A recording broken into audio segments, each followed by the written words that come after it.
So ito yung problema pala, kaya siya maluwag kasi wala yung isa. Kaya tanggalan kasi maluwag, walang higpitan. Ang tools mo lang na kailangan ay ito kasama doon, at saka itong 10mm. Tanggalin ito, tapos syempre ito, yung mga yan. Meron pa yan dito sa loob, mamaya pakita ko. Ayan, ito pa isa, tapos isa dito. Kaya naman siyang hindi tanggalin tong buong ito, pero kung kaya nyo is pwede nyo tanggalin, diba?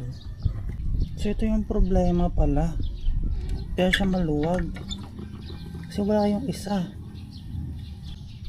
na lang. Dalawa yan eh. Paano kaya to?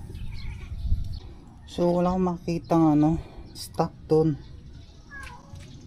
na ganitong size sa toolbox ko. So mamaya siguro hanap pa ako